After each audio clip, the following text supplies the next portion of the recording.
Hi, I'm Alfonso-Decena. I am the founder of InSilence AI, connecting with you from Kyoto, and I'm delighted to be here at this year's Human Tech Week 2026 in San Francisco. Now, we are born into the world, right? We go to school, we work in a job, marry, have children, possibly retire at 65, then take medications, and if we're lucky, we might be able to travel during our silver years before we pass away. That's just the truth of it. It's the common cycle of human life. Now, while that's all beautiful, safe for the most part, tried and tested, most people are not quite entirely content and happy with the way that this flows. Jobs are kept to address existential needs, relationships are maintained for function, bodies are maintained suboptimally, money earned goes into the most basic day to day needs and invested or saved for a future that's usually uncertain with a devaluation rate that's unprecedented, especially in the recent months and years. Most people are also not truly alive in the truest sense of the word. The internet age didn't quite help improve this state of mind, and the AI era is not helping so much either. For the most part, people are living in fear. Now, what are they fearful about? What are we fearful of?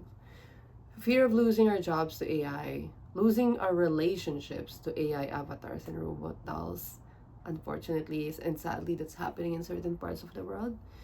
And quite possibly losing our cognitive skills inadvertently in the process of using these AI technologies and AI powering all of the world.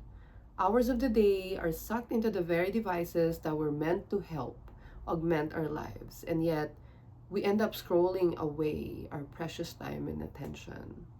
Each day we are exhausted, mind, body, and spirit.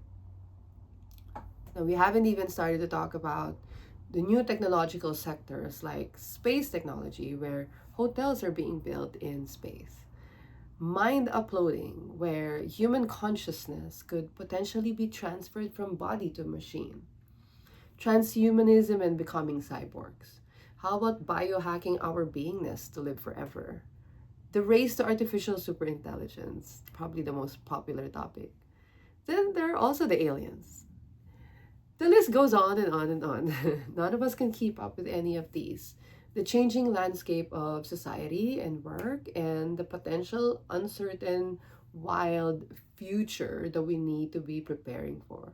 There's so many things going on. It's just so hard to read everything, and especially hard to know and discern what's truthful and truly valuable. Now, I grew up with technology, as most of us did, and AI as a space, as a person who worked there, especially before the explosion in 2022, AI has improved my life in all aspects.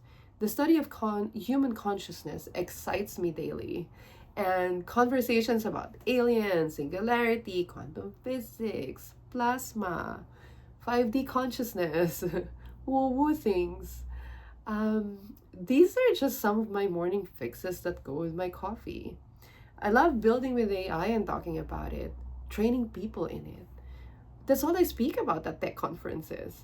And when I practice or teach yoga, I connect it with the science and the technology of it.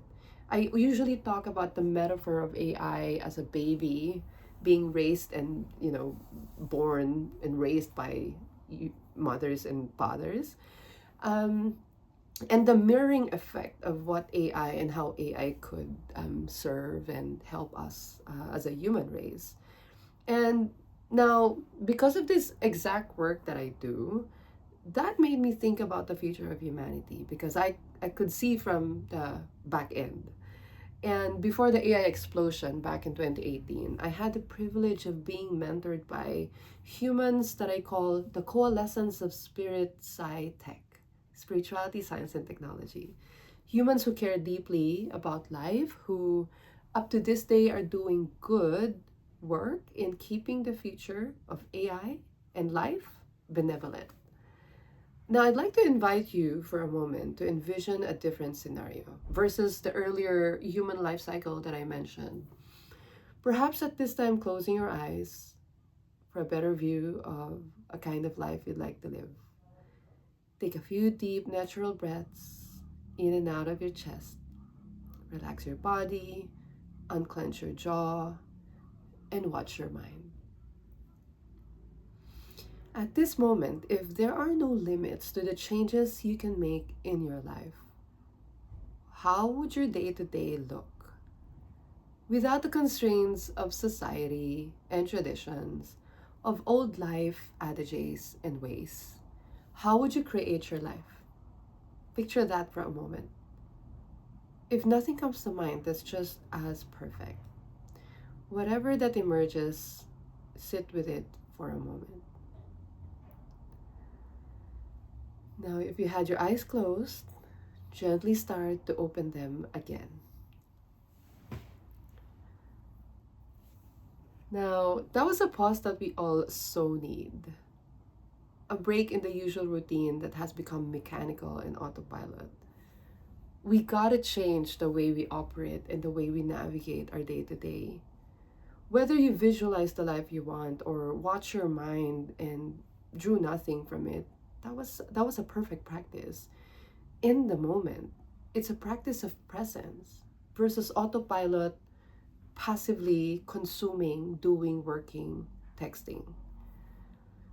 And sadly, we have been dubbed as human beings or the species that are living as human doings. For centuries, the vast majority of people do, and still do lots and lots and lots of things, especially in this day and age of hyper connectivity. We can't seem to shut this off anymore. Our mental spaces are always working, thinking, and our nervous systems are fried. Again, we're always working, thinking, typing, texting, always on alert mode, hyper vigilant, ready to fly at a moment's notice. We may have forgotten how it is to truly rest and give our bodies, minds, spirits the time to let go, to relax and be in a state of flow. We have forgotten to look inwards, it seems like, to reflect on our joy and mission on earth. Now, being in fight or flight keeps us busy tending to perceived threats, even though they're not there, and then we default back to taking care of our existential needs.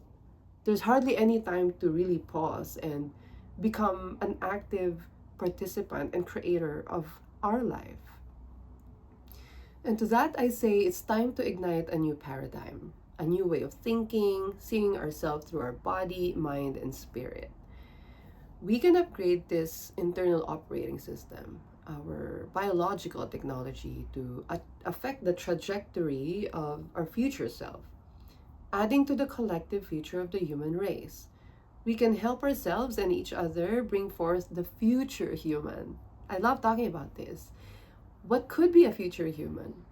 A future human could be a new fortified version of us that can hold more information in our minds and bodies without burning out, without going down the dark spiral, without getting irritated and exploding and going through mental and emotional outbursts. We can do more in life. We don't have to be limited and we don't have to stay in our lane. We can expand our knowledge and skills and our ability to manifest and receive the gifts of life that we so deserve. We can become effective stewards of the new technologies and we can possibly love better. We can become allies with technology, having it be augmenters, expanders, and multipliers of our gifts, skills, and work. Now, I invite you to embrace a new mental framework that could cascade into your embodiment, carrying out into your work, life, and relationships. Here are three thought processes to reflect on. The first one, the spiritual aspect. How about we learn ancient spiritual wisdom teachings to understand ourselves as we are connected to all of the universe?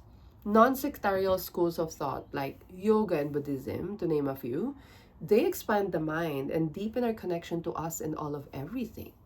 It provides the anchor to our humanness, so we can stay human in this age of machines and the future of singularity, serving as a reminder of the most essential and important aspects in life, from the most minute detail to the grander scheme of things.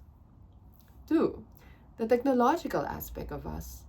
Learn the foundations of technology, the foundations of AI, let's say, the patterns of innovations in history, how technologies through the years have affected the human race, and what probable implications, risks, and results of these technologies that we have now. Understanding AI at its core and facing the challenges head on and the threats keep us on our toes and make us intentional users and not just passive users, supporters and promoters of it. Do you know what happens each time you feed your information to AI models and how it could implicate you now and in the future? This is one of the several areas we need to be well versed on, so we don't end up losing um, our agency, our autonomy to the builders of these machines and the machines. The third one is the scientific aspect. How about we embrace conducting ample research before deciding on your next steps, especially when it comes to the use of technology, choosing organizations to support, and who to give your attention and energy to. Your resources spent on media that doesn't add value to your life and further sends you down a dark spiral. Divert that into spending a few minutes thoughtfully finding the source of information, the makeup of a product or service, or understanding where things come from, like where does food come from, where our water comes from. This is very vital in optimizing our health and hopefully eventually reaching vitality, just to name a few. In other words, I invite you to bring in spirituality, technology, and science into our default inner programming as we navigate life. Let us not stay in our lanes anymore. And we don't even need to become certified yoga teachers or software engineers or AI engineers or PhD holders in the scientific field to acquire and embrace and adopt the way and the methods that made these spaces and sectors very helpful and successful. How about we start by pausing and spending a moment in silence to identify what we want in life and drafting a plan to get it? Operate from a place of awareness, write our truthful intentions and desires, and use spiritual knowledge, technological know-how, and scientific understanding as tools to start bringing in the fortified version of you and me, the one who thrives, expands, and ascends together with the evolution of Earth. Now, I hope this brings forth new ideas and an invigorated interest in uplifting human life, co-designing a new human species, and converging in the middle of spirituality, science, and technology, and introducing a new way of living this game of life that's rooted in love, truth, and authenticity. Thank you so much for giving yourself the time to explore newness and new ways of thinking, and for spending time with me here at Human Tech. Gratitude goes out to all of you and to the Human Tech Week 2026 organizers, its founders, for this much needed convening of essential conversations, its marvelous team for having me this year, and to my team, the community, supporters, mentors, and advisors at In Silence AI, for staying with us on the mission to guide now 8 million people into a future that's centered in life, benevolence, love, and authenticity. Thank you so much, and I hope to connect with you again soon. Stay conscious.